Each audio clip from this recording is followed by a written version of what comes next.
I came into this world not with a cheer, but a burden. My mother, Elizabeth, wasn't ready for me, or maybe she just never wanted to be. It's hard to tell the difference when you're the unwanted one. From my first breath, I was more a problem than a person in her eyes. "You never stop crying, do you?" she would hiss during those long nights of my infancy. Her voice was often laced with irritation, lacking the gentle touch you'd expect from a mother. My father, Michael, was different. He was the one who stepped up, trading sleep for soothing walks with me in his arms, while my mother locked herself away in silence. "Let me take her, Liz," I remember him pleading one night, his voice as soft as the blankets he wrapped me in. "You need to rest."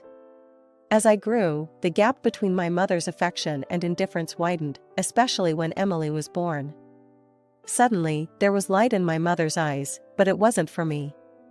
"Look at her, Michael. She's perfect," Mom cooed over Emily, something I never heard directed at me. The differences were stark. While Emily slept quietly in her arms, I was often left playing alone or trying to help around the house. "Why don't you be a good big sister and play quietly? Emily is sleeping." Mom would often chide when my footsteps or small voice crept a decibel too high.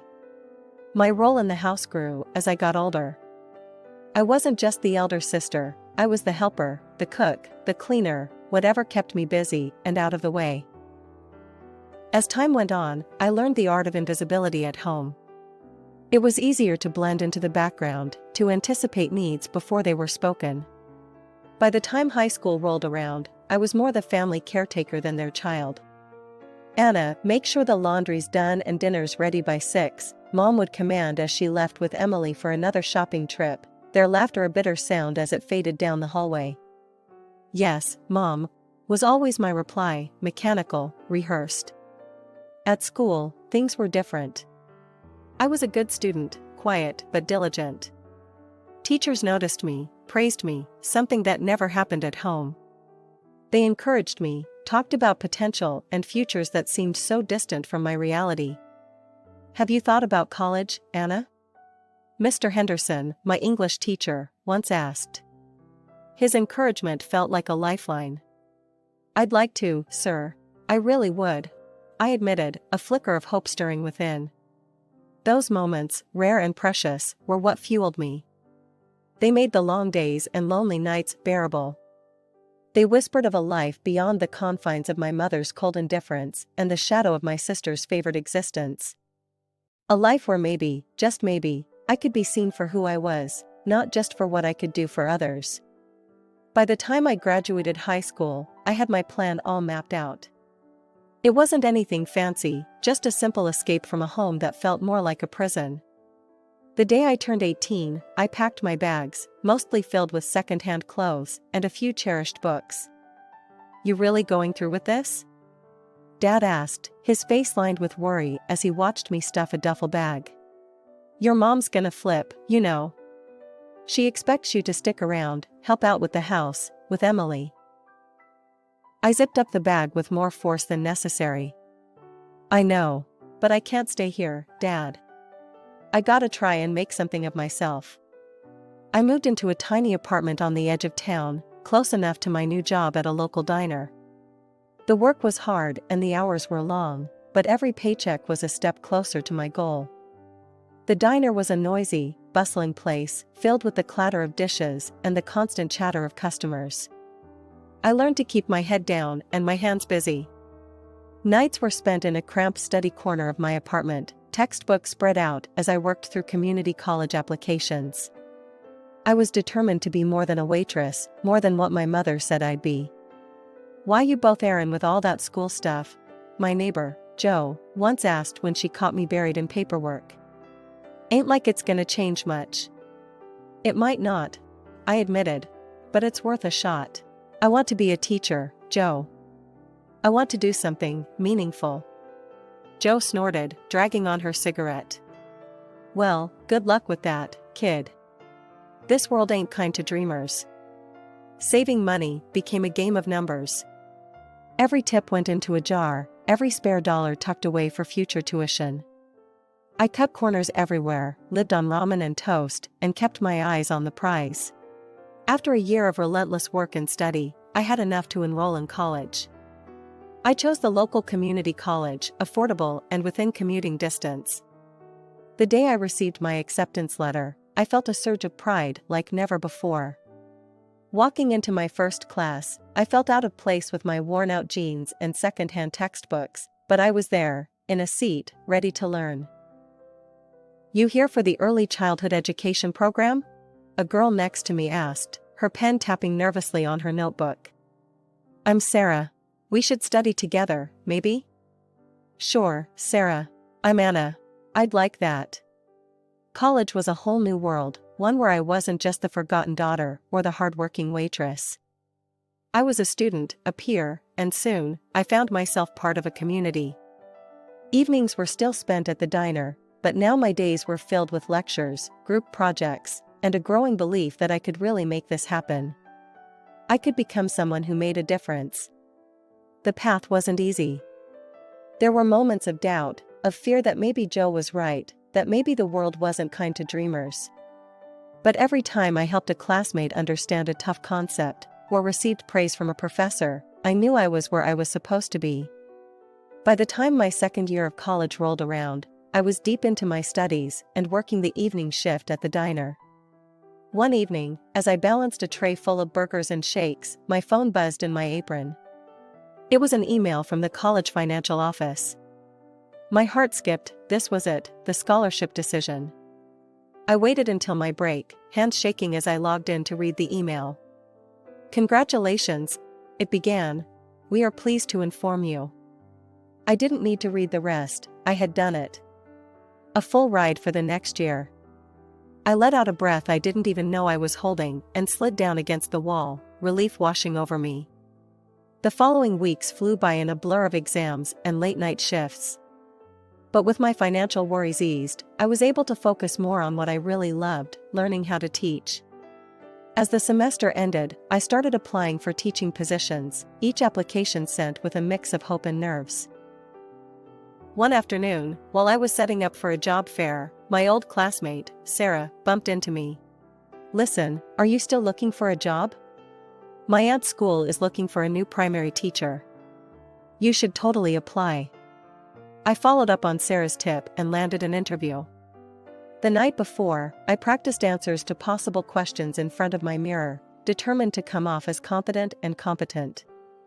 The principal, Mr. Davis, was a stern-looking man who softened a bit as we talked. "Why do you want to work with children?" he asked, peering at me over his glasses. "Because I believe every child deserves a champion, an adult who will never give up on them, who understands the power of connection and insists they become the best they can possibly be."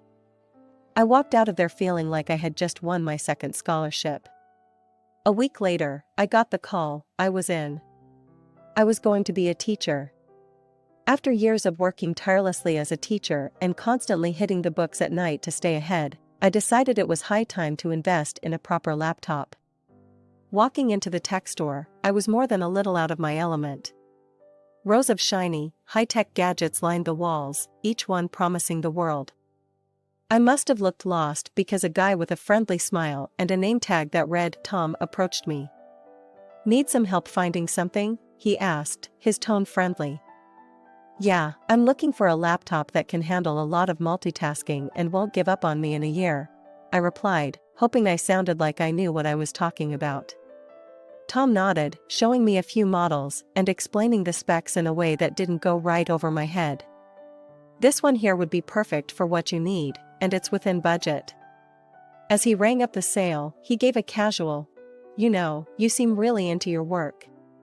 If you ever need tech advice, or any advice, really, here's my number." We started texting, casual at first, then daily. Dates followed, easy nights out where the laughter flowed as freely as the conversation. But whenever things edged towards serious, Tom was quick with the brakes. "We're still young, Anna. There's no rush," he'd say, every time I hinted at something deeper. I didn't push it. I was busy enough, and having someone even just to laugh with felt like a win. But then, one lazy Saturday morning, as I was enjoying my coffee and the rare chance to sleep in, my phone rang. It was Mom, which was unusual enough to spike my heartbeat. "Anna, it's your dad. He's really sick. You should come." The weight in her voice pulled me upright. "I'm on my way." Tom, sprawled on the couch, sat up. "Everything okay?" "It's my dad. I have to go see him. He's sick." "I'll come with you," he offered, and something in his tone made it clear he wasn't asking. We drove in silence, the tension thick. As we pulled up to the family house, his whistle cut through the quiet. "Damn, Anna, you didn't say you grew up in a mansion." "It's not as glamorous as it looks," I murmured, my stomach knotting up as we walked to the door.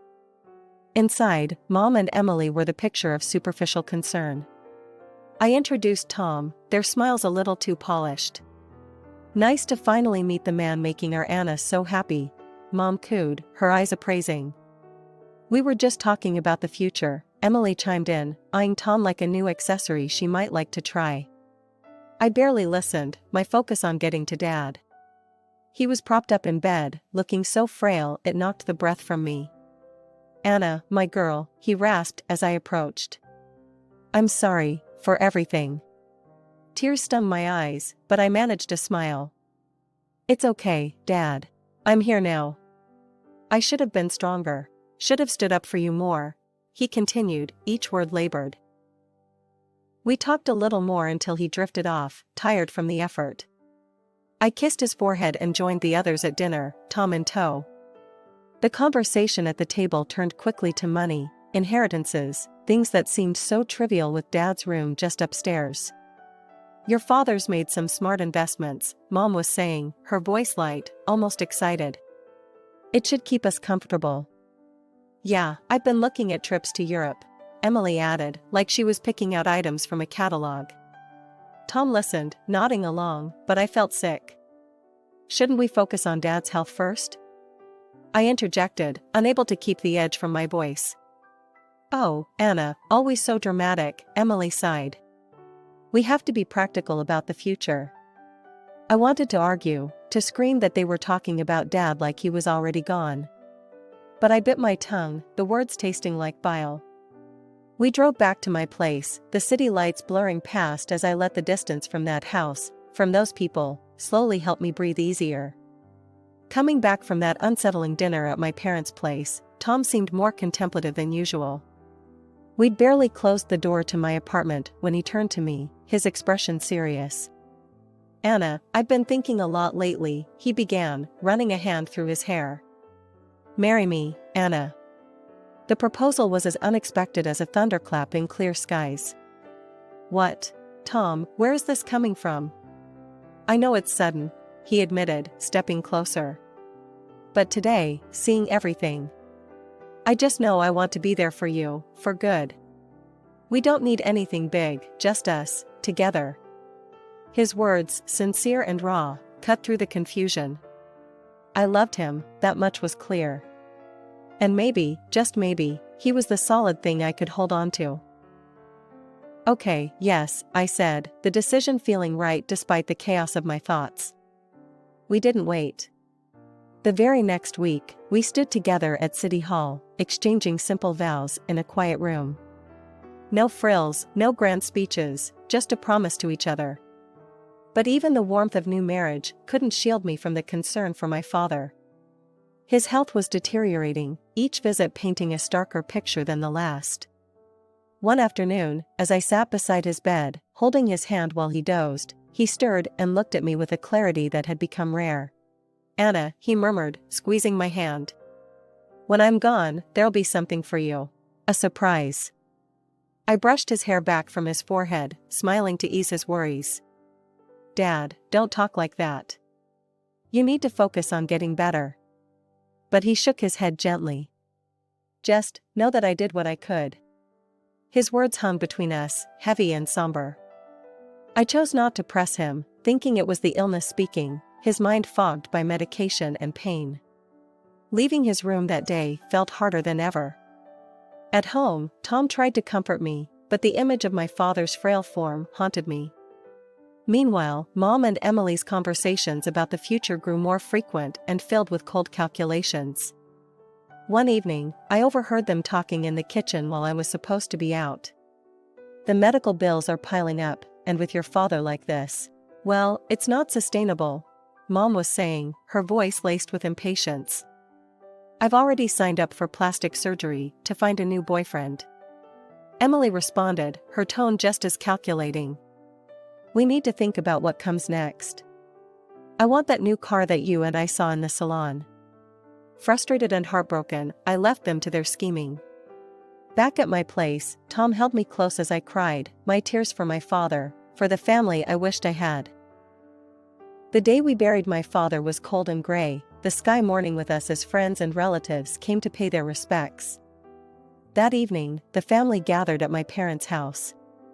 The air was thick with tension, everyone too aware of the elephant in the room, the inheritance. I was emotionally drained and wanted nothing more than to honor my father's memory in peace, but that wasn't to be. Tom was the first to break the silence about the will. So, what's going to happen now with the inheritance? We need to know what we're dealing with here, he said, his tone a bit too casual for the occasion. I shot him a look, my heart sinking. Tom, can we not do this right now? Today isn't about money. But he pressed on, oblivious or indifferent to my discomfort. I'm just saying, it's important. I mean, shouldn't the house go to Anna? It's only fair. My mother, who had been quietly listening, laughed dryly. Fair? This house has always belonged to Emily and me. You two were just passing through. Tom's face hardened, and he turned to my sister. Emily, you know this isn't right. Anna deserves her share. Emily, looking more interested than she had all evening, fluttered her eyelashes at Tom. Oh, Tom, you always think of others. But Mom's right, as usual. The conversation spiraled, voices raised in a bitter symphony. I felt sick listening to them, the words melding into a cacophony of greed. How could a day of mourning turn so quickly into a scramble for wealth? As they argued, Tom's attitude shifted, his earlier support for me fading as he began to compliment Emily on her sensible outlook. Watching him sidle up to my sister, something in me snapped. I couldn't stomach another minute of it. I fled to my father's room, the one place that still held traces of his presence, and collapsed into a restless sleep. The next morning, I awoke to the smell of coffee and found Tom in the kitchen. His expression was grave, a stark contrast to the light banter of just days before. Anna, we need to talk, he began, avoiding my gaze. I'm in love with Emily. I think she and I have a future together. The room spun a little, his declaration landing like a physical blow. You're what? Tom, are you serious? Before he could answer, I called Emily and Mom to join us. Emily came down, looking smug, while Mom watched with a curious eye. I just wanted you to hear it from me first, Emily said, her tone infuriatingly calm. I'm a decent person, Anna. I didn't want to go behind your back. Mom nodded, her approval evident. It's very noble of you, Emily. To be so upfront about this. Their words, their betrayal, it was too much. I felt a cold, hard calm settle over me. You all deserve each other, I said quietly. Tom extended the divorce papers toward me, a pen poised. Without hesitation, I signed, each stroke of my name severing the ties that bound us. You'll get your things through a courier. Don't come back. With that, I walked out of the kitchen, out of the house, and didn't look back. I was free now, and with that freedom, a new path lay open. A path I would walk alone, but at least it was mine, honest and unencumbered. 2 weeks later, we all got back together in the notary's sterile office, about to hear the reading of my father's will. The air was tense, thick with unspoken accusations and bitter expectations. Mom and Emily were chatting in hushed, anxious tones, while Tom looked uncomfortable, shifting in his seat next to Emily. The notary, Mr. Clarkson, a severe-looking man with glasses perched on the tip of his nose, cleared his throat and began reading the will. I sat there, my hands folded in my lap, bracing for whatever came next.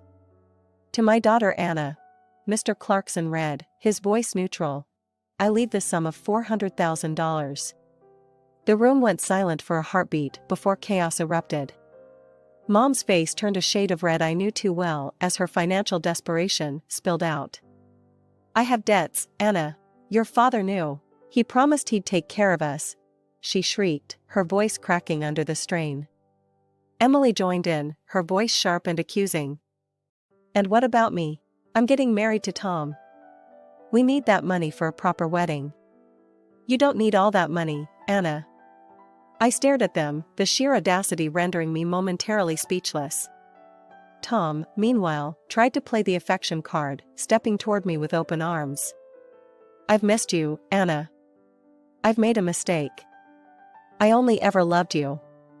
Before he could reach me, Emily yanked him back by the shirt, her eyes wide with betrayal. "Tom, what are you doing?" He tried to wriggle free from her grasp, but Emily's grip was tight, her nails practically digging into his skin. "Enough." Mr. Clarkson's voice boomed through the room, louder than I'd ever heard. "If you cannot behave in a civilized manner, I will have to ask you to leave. And if necessary, I will call the police." The threat of authority seemed to pierce through the chaos, bringing a sudden, sullen silence to the room. Mom and Emily, with crocodile tears streaming down their faces, turned to me once more. "Anna, please," my mother begged, her voice softening to a manipulative whisper. "Think of your family." Emily, still clinging to Tom, echoed her plea. "We're your family, Anna. Don't we mean anything to you?" Looking at them, at their false tears and desperate faces, something inside me hardened. These were not the actions of a family, they were the actions of vultures dressed in familiar skins. "No," I said firmly, my voice steady, despite the shaking of my hands. "This money is what Dad wanted me to have. He knew I would use it wisely, not squander it on debts or lavish weddings." Tom, Emily, and Mom stared back, a mixture of shock and indignation written across their faces. "You'll regret this, Anna. You won't be happy with this money," Mom hissed as I turned to leave. "Maybe," I replied, pausing at the door. "But I'd rather find that out on my own, without any of you."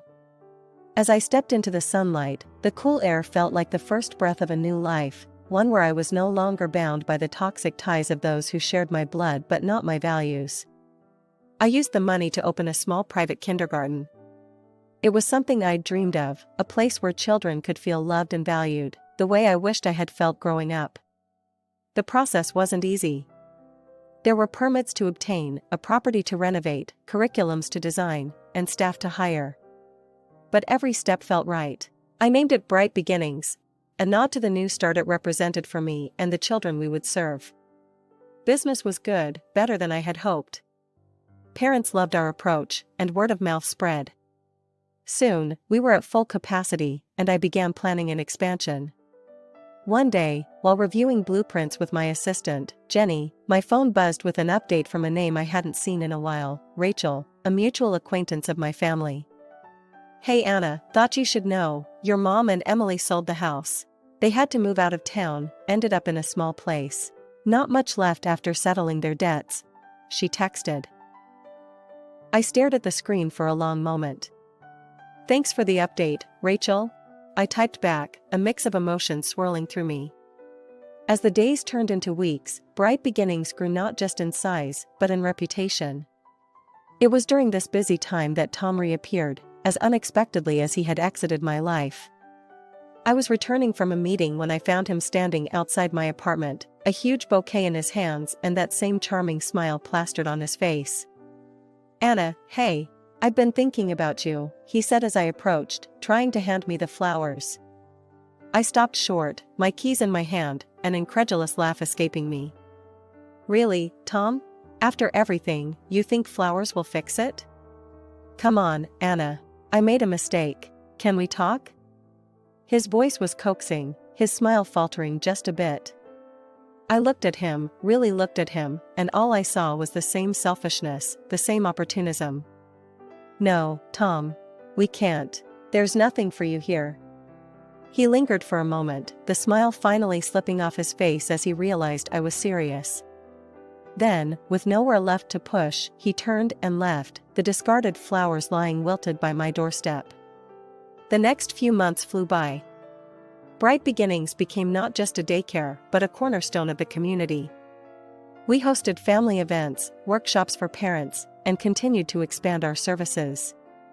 As I watched the children play in the newly added outdoor play area, their laughter ringing clear and true, I felt a sense of accomplishment and peace. I had built something lasting, something meaningful.